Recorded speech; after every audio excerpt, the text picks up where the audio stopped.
Ruin. They didn't leave the cave until the next morning. Tally squinted in the dawn light, eyes scanning the sky for a fleet of hovercars suddenly rising above the trees. But they hadn't heard any sound of a search all night. Maybe now that the smoke was destroyed, catching the few last runaways wasn't worth the trouble. David's hoverboard had spent the night hidden in the cave and hadn't had any sunlight for a whole day now, but it had just enough charge to get them back up the mountain. They rode to the river. Tally's stomach rumbled after a whole day without food, but the first thing she needed was water. Her mouth was so dry she could hardly talk. David knelt at the bank and dipped his head under the icy water. Tally shivered at the sight. Without a blanket or shoes, she'd frozen in the cave all night long, even huddled in David's arms. She needed warm food in her before she could face anything colder than the morning breeze. "What if the smoke's still occupied?" she asked. "Where will we get food?" "You said they put prisoners in the rabbit pen? Where'd the rabbits go?" "All over." "Exactly. They should be everywhere by now. And they aren't hard to catch." She grimaced. "Well, okay. As long as we cook them." David laughed. "Of course." "I've never actually started a fire," she admitted. "Don't worry. You're a natural." He stepped onto his board and held out his hand. Riding double was something Tally had never done before, and she found herself glad she was with David and not just anyone. She stood in front of him, bodies touching, her arms out, his hands around her waist. They negotiated the turns without words, Tally shifting her weight gradually, waiting for David to follow her lead. As they slowly got the hang of it, their bodies began to move together, threading the board down the familiar path as one. It worked, as long as they went slowly, but Tally kept her ears open for sounds of pursuit. If a hovercar appeared, a full-speed escape was going to be tricky. They smelled the smoke long before they saw it. From high up the mountain, the buildings had the look of a burned-out campfire, smoking, crumbling, blackened through and through. Nothing moved in the compound except a few pieces of paper stirred by the wind. "Looks like it burned all night," Tally said. David nodded, speechless. Tally grasped his hand, wondering what it was like to see your childhood home reduced to a smoking ruin. "I'm so sorry, David," she said. "We have to go down. I need to see if my parents—" He swallowed the words. Tally searched for signs of anyone remaining in the smoke. It seemed entirely deserted, but there might be a few specials in hiding, waiting for stragglers to reappear. "We should wait." "I can't. My parents' house is on the other side of the ridge. Maybe the specials didn't see it." "If they missed it, Maddie and Az will still be there." "But what if they ran?" "Then we'll find them. In the meantime, let's not get caught ourselves." David sighed. "All right." Tally held his hand tight. They unfolded the hoverboard and waited as the sun climbed, watching for any sign of a human being below. Occasionally, the embers of the fires flared to life in the breeze, the last standing columns of wood collapsing one by one, crumbling into ash. A few animals rummaged for food, and Tally watched in silent horror as a stray rabbit was taken by a wolf, the short struggle leaving only a patch of blood and fur. This was what was left of nature, raw and wild, only hours after the smoke had fallen. "Ready to go down?" David asked after an hour.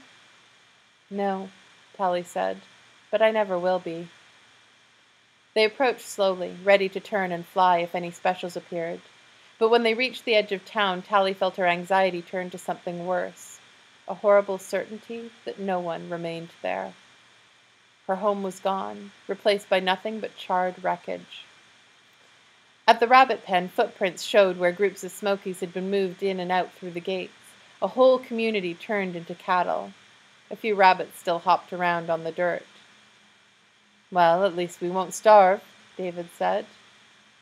"I guess not," Tally said, although the sight of the smoke had stilled her hunger. She wondered how David always managed to think practical thoughts, no matter what horrors were in front of him. "Hey, what's that?" At one corner of the pen, just outside the fence, clusters of little shapes lay on the ground. They edged the board closer, David squinting through a drifting wall of smoke. It looks like shoes.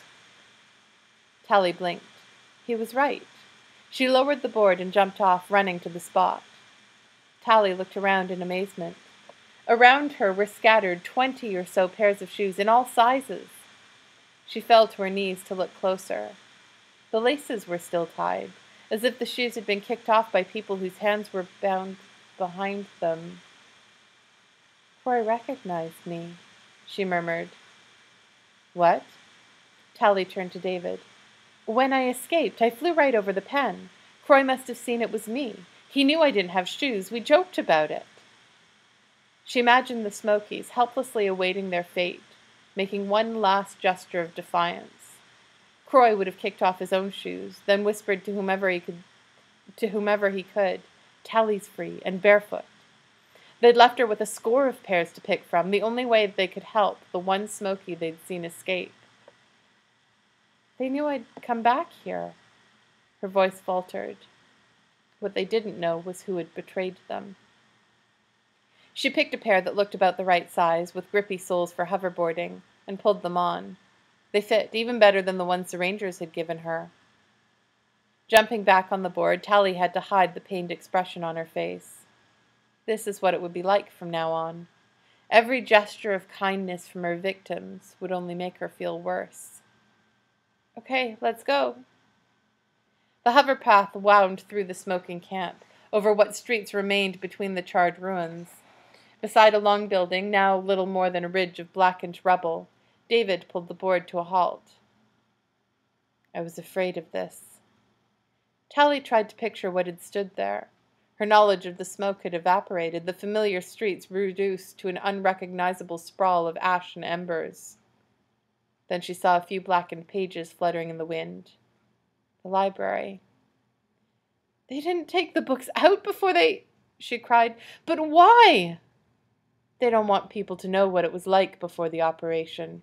They want you to keep hating yourselves. Otherwise, it's too easy to get used to ugly faces, normal faces. Tally turned around to look into David's eyes. Some of them, anyway. He smiled sadly. Then a thought crossed her mind. The boss was running away with some old magazines. Maybe he escaped.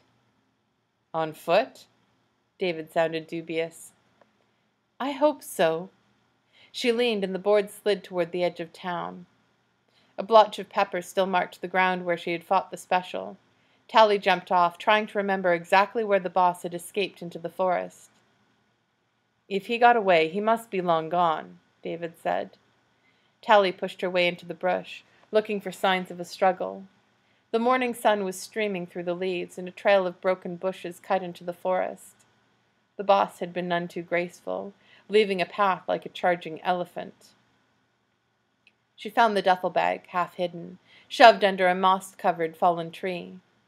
Zipping it open, Tally saw that the magazines were still there, each one lovingly wrapped in its own plastic cover.